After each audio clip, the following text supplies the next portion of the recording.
नमस्कार मित्रांनो, लग्नानंतर होईलच प्रेम या मालिकेत उद्याच्या भागात असं दाखवलं आहे की नंदिनी बोलत असे, तुम्ही जोपर्यंत माझ्या प्रश्नाचे उत्तर देणार नाही तोपर्यंत मी काही रूममध्ये झोपणार नाही. आणि हे सगळं ऐकून आता जीवा म्हणत असतो की आता मला नंदिनीच्या प्रश्नाचं उत्तर दिलंच पाहिजे. देऊन तर देऊ काय, मला काही कळत नाही. आणि काव्याला पण मला आता सगळं व्यवस्थित सांगितलंच पाहिजे. म्हणून तो काव्यासाठी एक लेटर लिहायला सुरुवात करतो की ज्या तो सगळ्या गोष्टी व्यवस्थित स्पष्टपणे सांगणार असतो की त्याचं दादाचं तिच्यावर किती प्रेम आहे, दादा तिच्यावर किती काळजी करतो, असं सगळं अँड ऑल, तू माझा विषय सोड आणि तू सुखी राहा दादासोबत, अशा गोष्टी तो काव्याला एका लेटरमधनं सांगणार असतो. आणि आता इकडे नंदिनी खाली आलेली असते आणि विक्रम पण ऑफिसमधनं घरी आलेला असतो. विक्रमला झालेला प्रकार सगळा कळलेला असतो. तेव्हा विक्रम म्हणतो, हे सेम जर आमच्या जीवाच्या बाबतीत झालं असतं आणि त्याची बायको जर न सांगता घर सोडून गेली असती तर त्यांनी अख्खं घरच डोक्यावर घेतलं असतं. हे ऐकून नंदिनी थोडा विचार करते की खरंच जेव्हा मला किडनॅप केलेलं तेव्हा जीवा किती अस्तव्यस्त झालेले, जीवांनी किती धावपळ केलेली, हे सगळं नंदिनीला रिअलाईज होत असतं.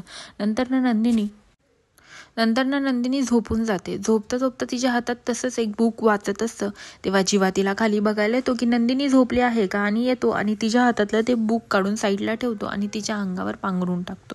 म्हणजे आता हे तर दिसत आहे की जीवाला पण नंदिनीची काळजी आहे, त्यामुळे तो तिची देखरेख करत आहे, नंदिनीच्या मनाची काळजी करत आहे, त्यामुळेच तो तिची काळजीही घेत आहे.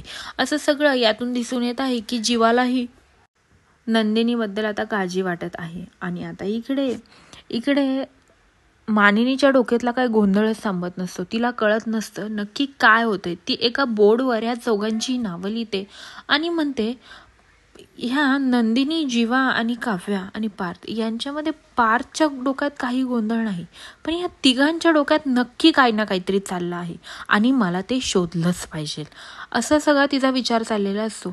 आता ती ह्या सगळ्या गोष्टींचा एवढा बारीक विचार करत आहे, ती खरंच तिला सगळं सत्य कळेल का, काव्याचं आणि जीवाचं नातं कळेल का, आणि ह्या सगळ्यानंतर कळल्यानंतर ना मानिनी काय डिसिजन घेईल हे पाहण्यासारखंच असेल. जीवानी चिठ्ठी लिहिलेली असते, आता ती नक्की काव्यापाशी पोहोचवायची कशी, म्हणून तो वेशभूषा चेंज करून काव्याच्या घरी येतो, डोअर नॉक करतो आणि काव्याचं डोअर ओपन करते आणि ती जे काय असतं ते काव्याच्या हातात देतो.